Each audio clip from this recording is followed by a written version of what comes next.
વાસના જીર્ણ થયાનું. સ્વામિનારાયણ હરે સંવત 1884 શ્રાવણવદી 10મીને દિવસ શ્રીજી મહારાજ શ્રી ગઢરામ મધ્યે દાદા ખચરના દરબારમાં ઉગમણે દ્વાર ઓરડાની ઓસરીએ વિરાજમાન હતા અને સર્વ શ્વેત વસ્ત્ર ધારણ કર્યા હતા ને કંઠને વિશે પુષ્પના હાર પહેર્યા હતા ને પાગને વિશે પુષ્પના તોરા લટકી રહ્યા હતા ને પોતાના મુખારવિંદની આગળ મુનિ તથા દેશ દેશના હરિભક્તની સભા ભરાઈને બેઠી હતી. પછી શ્રીજી મહારાજના ભત્રીજા જે રઘુવીરજી તેમણે પ્રશ્ન પૂછ્યો છે, જેવી જાગ્રત અવસ્થાની વિશે જીવની સ્થિતિ છે તે સ્વપ્ન અવસ્થાની વિશે કેમ રહેતી નથી? પછી શ્રીજી મહારાજ બોલ્યા છે, જીવ જેવો જાગ્રત અવસ્થામાં રહે છે તેવો જ સ્વપ્ન અવસ્થાની વિશે રહે છે. કેમ જે જાગ્રત અવસ્થામાં જેવી વાસના હોય તેવી સ્વપ્ન અવસ્થામાં સ્ફુરે છે. પછી નિર્લોભાનંદ સ્વામીએ પૂછ્યું છે, હે મહારાજ, જાગ્રત અવસ્થામાં તો કોઈ દિવસ દીઠાય ના હોય ને સાંભળ્યા પણ ના હોય તેવા પદાર્થ સપનામાં સ્ફુરી આવે છે, તેનું શું કારણ હશે? પછી શ્રીજી મહારાજ બોલ્યા છે, ન દીઠા હોય ને ન સાંભળ્યા હોય એવા જે પદાર્થ સ્ફુરે છે તે તો પૂર્વજન્મના જે કર્મ તેની વાસનાએ કહીને સ્ફુરે છે. પછી અખંડાનંદ સ્વામી પૂછ્યું છે, હે મહારાજ, આ જીવને પૂર્વજન્મના જે કર્મ તે કર્મનું જોર ભગવાનનો ભક્ત થાય તો પણ ક્યાં સુધી રહે છે? પછી શ્રીજી મહારાજ બોલ્યા છે, એ જીવને જ્યારે સત્પુરુષનો સંગ થાય છે ત્યારે જેમ જેમ સમાગમ કરતો જાય તેમ તેમ પૂર્વકર્મ સંબંધી જે વાસના તે જૂની થતી જાય. પછી એને જન્મ મરણ ભોગવાવે એવી તે વાસના રહે નહીં. જેમ 3 વર્ષની તથા 4 વર્ષની જે જૂની ડાંગર થઈ પછી તે જમામાં તો આવે ખરી પણ વાવે તો ઉગે નહીં, તેમ પૂર્વકર્મની વાસના છે તે જીર્ણ થાય ત્યારે જન્મ મરણને ભોગવાવે એવી રહે નહીં. ત્યારે કોઈક એમ પૂછશે જે વાસના જીર્ણ થઈ કેમ જણાય? ત્યાં દ્રષ્ટાંત, જેમ કોઈ પુરુષો ઢાલો તરવારો લઈને સામસામા લડાઈ કરતા હોય તે જ્યાં સુધી સામસામા એમનેમ ઊભા રહે ત્યાં સુધી એ બેનું બળ બરાબર જણાય અને જ્યારે એક જણાનો પગ પાછો હટ્યો ત્યારે એ હાર્યો કહેવાય. તેમ ભગવાનનો જે ભક્ત હોય તેને ભગવાન સંબંધીને વિષય સંબંધી જે સંકલ્પ તે જ્યાં સુધી તુલ્યપણે વર્તતા હોય ત્યાં સુધી એમ જાણવું છે વાસના બળવાન છે, અને જ્યારે ભગવાન સંબંધી જે સંકલ્પ તે વિષય સંબંધી સંકલ્પને હટાવી દે ત્યારે એમ જાણવું છે વાસના જીર્ણ થઈ ગઈ છે. પછી શ્રીજી મહારાજે પરમહંસ પ્રત્યે પ્રશ્ન પૂછ્યો છે, જે ભગવાનના ભક્તને દેહાભિમાનની નિવૃત્તિ થઈ હોય ને પંચ વિષયનો અભાવ થઈ ગયો હોય તે બીજા સર્વ ભક્તને કેમ કળ્યામાં આવે? પછી મુક્તાન સ્વામી કહ્યું છે, હે મહારાજ, આ તમારા પ્રશ્નનો ઉત્તર અમારાથી નહીં થાય, માટે તમે કૃપા કહીને કરો. પછી શ્રીજી મહારાજ બોલ્યા છે, ભગવાનનો ભક્ત ગ્રહસ્થાશ્રમી હોય અથવા ત્યાગી હોય ને તેને દેહાભિમાન તથા પંચ વિષયમાંથી આસક્તિ તે તો નિવૃત્ત થઈ હોય પછી પરમેશ્વરની આજ્ઞાએ કહીને જેવી રીતે ઘટે તેવી રીતે દેહાભિમાન પણ રાખ્યું જોઈએ, અને જેમ જેને યોગ્ય હોય તેમ પંચવિષય પણ ભોગવ્યા જોઈએ. ત્યાં દ્રષ્ટાંત, જેમ અતિશય દુબળું ઢોર હોય તેને હેઠે લાકડા ભરાવીને શિંગડે પૂંછડે ઝાલીને ઊભું કરે તે જ્યાં સુધી એ માણસ ઝાલી રહે ત્યાં સુધી ઊભું રહે, અને જ્યારે માણસ મૂકી દે ત્યારે પૃથ્વી પર પડી જાય. તેમ જે નિર્વાસનિક હોય તેને તો જ્યાં સુધી પરમેશ્વર આજ્ઞાએ કહીને જેટલી ક્રિયામાં જોડે તેટલી જ ક્રિયાને કરીને રહેવા દે. જેમ કોઈક પુરુષના હાથમાં તીર કમાન્ય હોય તે જ્યાં સુધી પુરુષ ખેંચે ત્યાં સુધી એક કમાન કરડી થાય, અને જ્યારે પુરુષ કમાનને ખેંચતો આળસી જાય ત્યારે એ કમાન ઢીલી થઈ જાય છે. તેમ જે નિર્વાસનિક પુરુષ છે તે તો જેટલી પરમેશ્વરની આજ્ઞા હોય તેટલા જ વ્યવહારમાં જોડાય પણ આજ્ઞાથી બહાર કાંઈ ન કરે, અને જે સવાસનિક હોય તે તો જે વ્યવહારમાં જોડાયો હોય તે વ્યવહારમાંથી પોતાની મેરે છૂટી શકે નહીં અને પરમેશ્વરની આજ્ઞાએ કહીને પણ છૂટી શકે નહીં.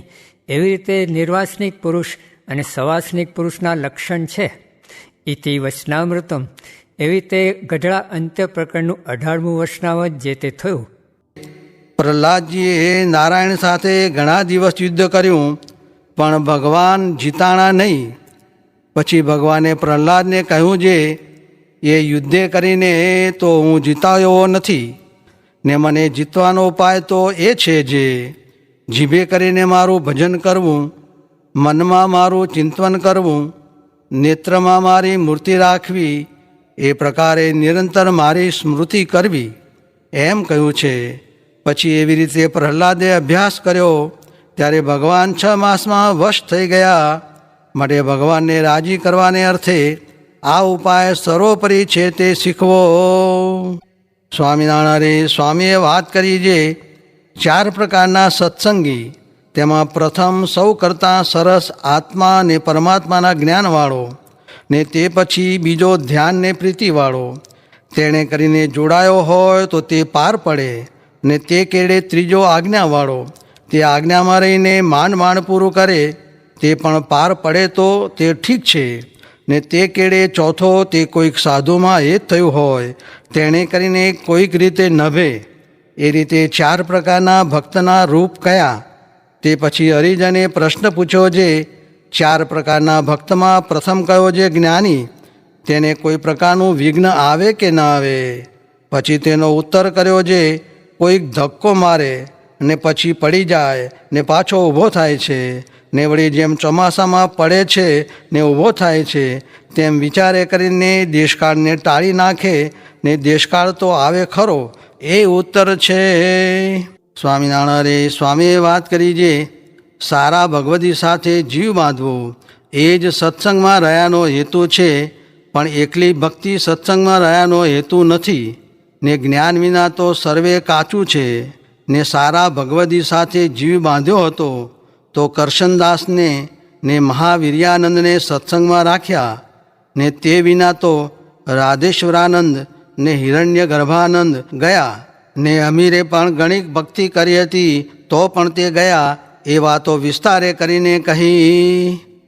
સ્વામિનારાયણ સ્વામીએ વાત કરી જે સત્સંગમાં બરોબરિયાપણું સમજવું નહીં, ને બરોબરિયા થવું નહીં, ને બરોબરિયા સમજવા એ જ ખોટ છે. સ્વામિનારાયણ સ્વામીએ વાત કરી જે દેહ પડી ગયો એટલે શું થયું, પણ જીવ ક્યાં મરે છે. એ તો સાધુ થવું ને સાધુતા શીખવી ને સ્વભાવ મૂકવા એ કરવાનું છે, પણ મરી ગયા એટલે થઈ રહ્યું ને કરવું બાકી ન રહ્યું એમ ન સમજવું.